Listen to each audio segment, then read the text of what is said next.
আসসালামু আলাইকুম, স্বাগত জানাচ্ছি আরটিভি রাতের সংবাদে। শুনছিলেন মার্কেন্টাইল ব্যাংক সংবাদ শিরোনাম। পুরো সংবাদে আপনাদের সঙ্গে আছি আমি ফারিয়া শারমিন। এএসবিআরএম করোনা সংবাদ।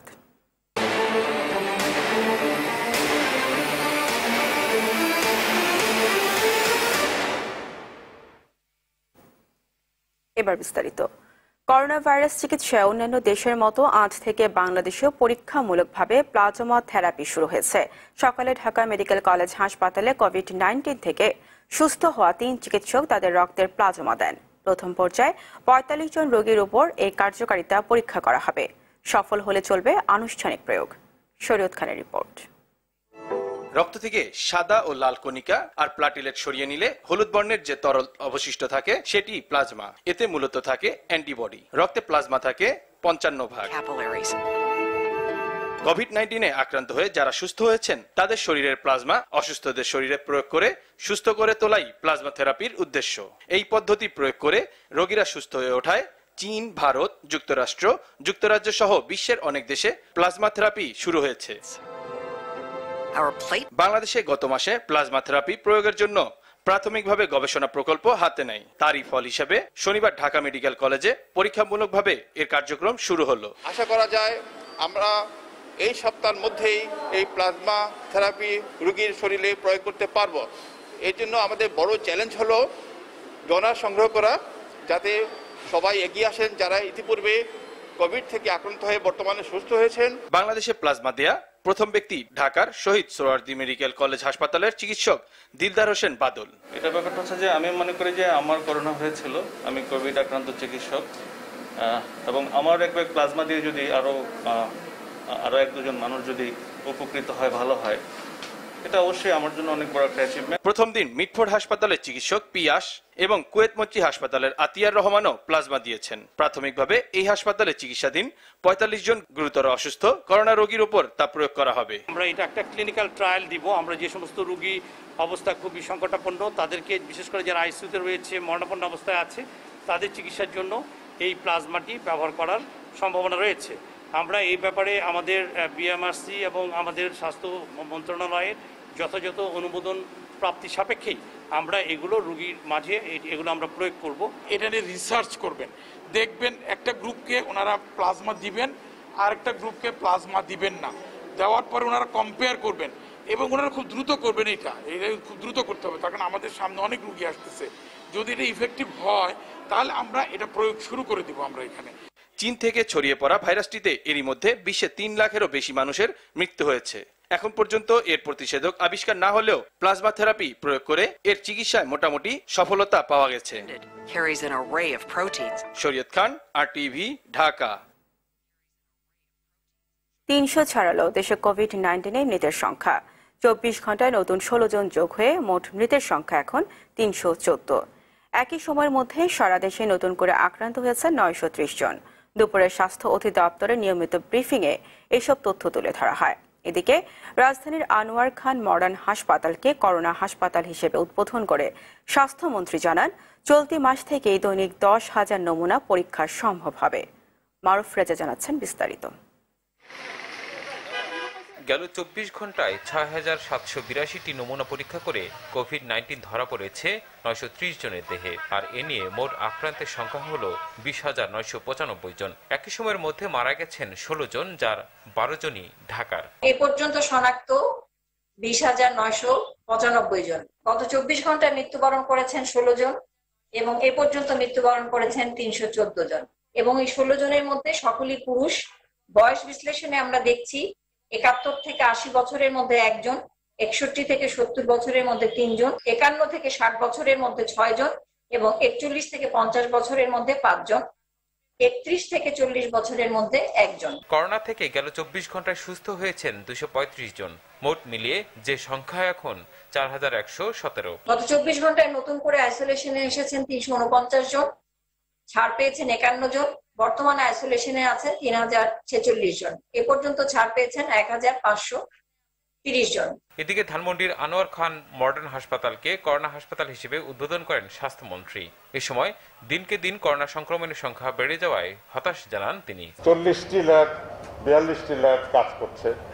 আমরা আরো প্রায় 15-20টি ল্যাব সংযুক্ত করব এবং আমরা আশা করতেছি এই মাসের মধ্যেই আমাদের টেস্টের ক্যাপাসিটি আপনারা হয়তো লক্ষ্য করবেন যে 10,000-এর উপরে ইনশাআল্লাহ আমরা নিয়ে যাওয়ার আমাদের পরিকল্পনা রয়েছে। করোনায় রেড জোন হিসেবে ঢাকাকে উল্লেখ করে সবাইকে সর্বোচ্চ সতর্ক থাকার পরামর্শ দেন স্বাস্থ্যমন্ত্রী। মারুফ রেজা, RTV, ঢাকা। করোনা যুদ্ধ জয় করে আবারও কাজে যোগ দিয়েছেন রাজধানীর শহীদ সরওয়ার্দী মেডিকেল কলেজ হাসপাতালের 46 জন ডাক্তার নার্স। শনিবার সকালে তাদের ফুল দিয়ে বরণ করে নেন হাসপাতালের পরিচালক উত্তম কুমার বড়ুয়া। কাজে যোগ দেওয়া স্বাস্থ্যকর্মীরা জানান, আক্রান্ত হলে আতঙ্কিত হওয়ার কিছু নেই। স্বাস্থ্যবিধি মেনে চললে করোনা জয় করা সম্ভব। সহকর্মীরা সুস্থ হয়ে কাজে যোগ দেয়, খুশি হাসপাতালের অন্য স্বাস্থ্যকর্মীরাও।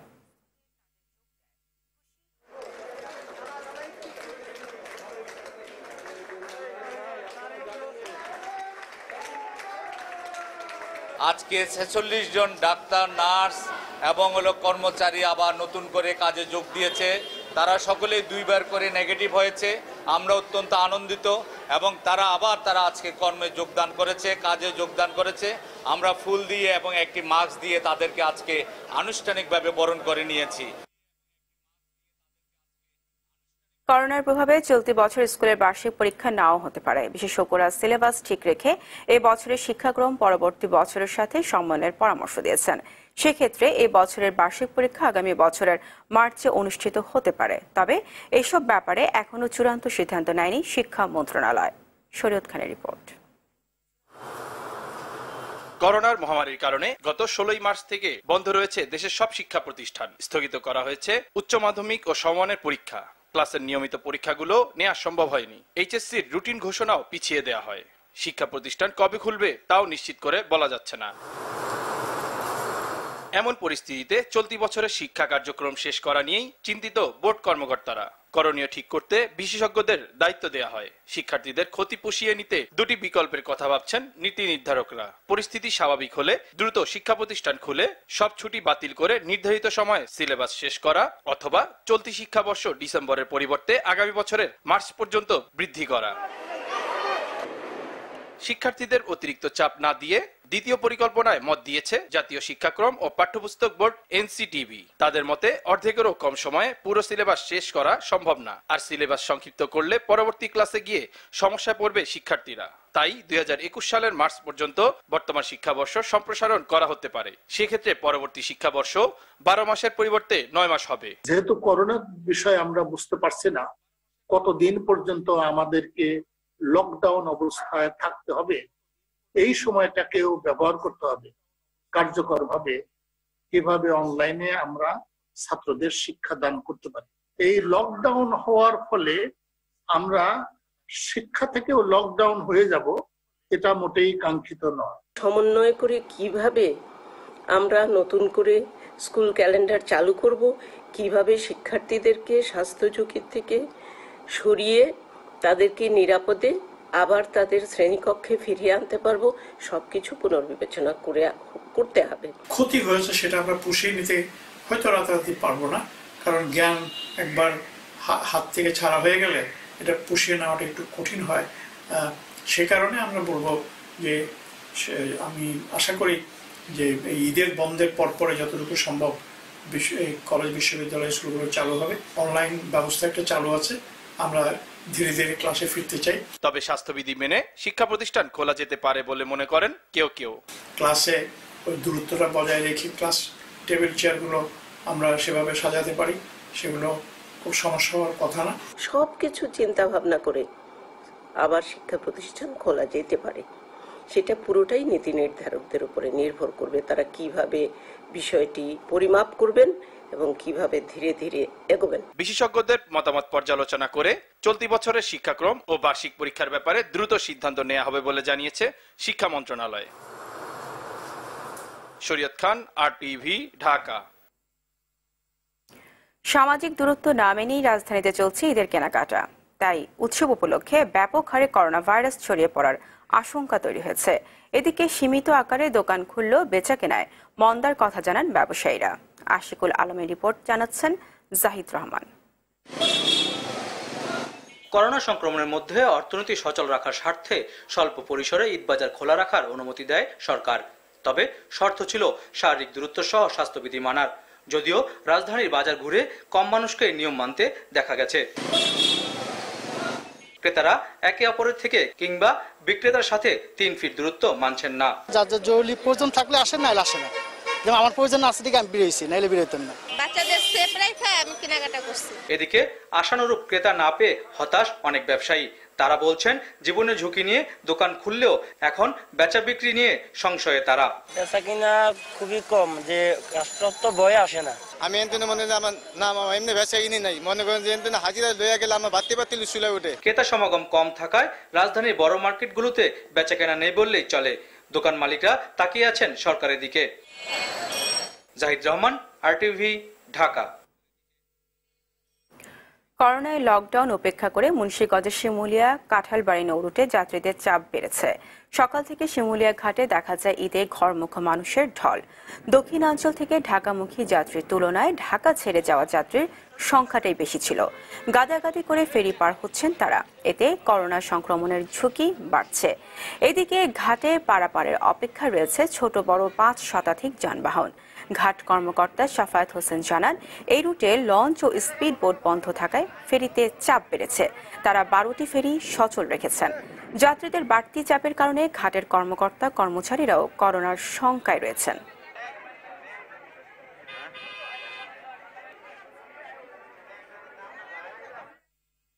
প্রখ্যাত সঙ্গীত পরিচালক সঙ্গীতজ্ঞ আজাদ রহমান আর নেই। শনিবার বিকেলে 4:30টায় রাজধানীর শ্যামলী স্পেশালাইজড হাসপাতালে হৃদরোগে আক্রান্ত হয়ে ইন্তেকাল করেন তিনি।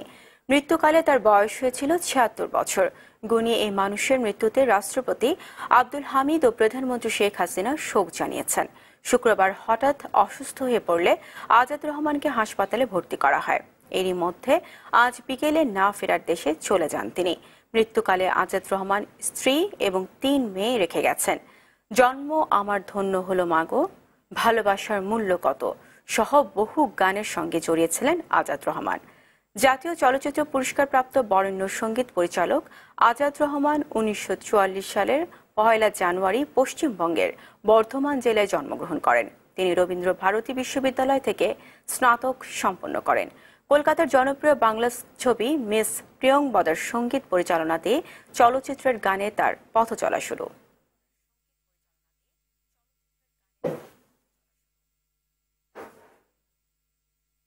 রাজশাহীতে মধুময় জ্যৈষ্ঠের শুরুর দিন থেকেই গাছ থেকে নামানো শুরু হয়েছে ফলের রাজা আম। কিন্তু বর্তমান করোনা পরিস্থিতিতে ব্যাপারীদের দেখা না পাওয়ায় বিপাকে পড়েছেন আম ব্যবসায়ী ও বাগান মালিকরা। তবে অনলাইন ভিত্তিক আম ব্যবসায়ীরা জানান, অনলাইনে অর্ডারের মাধ্যমে ঘরে বসে মিলবে পরিপক্ক ও নিরাপদ রসালো ফলের স্বাদ। রাজশাহী থেকে আমির ফয়সালের রিপোর্ট, জানাচ্ছেন মাসুদ মুস্তাহিদ। রাজশাহীতে আম নামানোর দিন শুরু হয়ে গেলেও দুশ্চিন্তা কাটছে না আম ব্যবসায়ী ও মোকাম মালিকদের। এখনো পাইকার বা ব্যাপারীদের সেরকম দেখা মিলছে না। করোনায় লকডাউন পরিস্থিতির কারণে দূরের ব্যাপারীরা এবার ব্যবসায় ভরসা পাচ্ছেন না।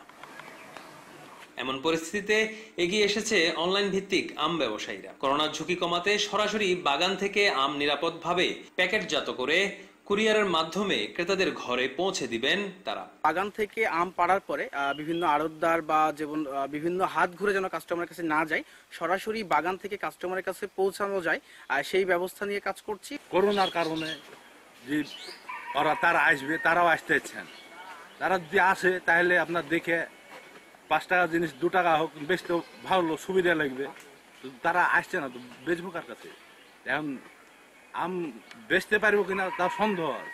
এ ব্যাপারে সরকারের বিশেষ নজরদারি আছে। তবে প্রতিটি আম যেন কুরিয়ারে পাঠানোর আগে স্বাস্থ্যবিধি মেনে তারপর প্যাকেটজাত করা হয়, সে ব্যাপারে বিশেষ নজর রাখতে হবে বলছেন এই কৃষি কর্মকর্তা।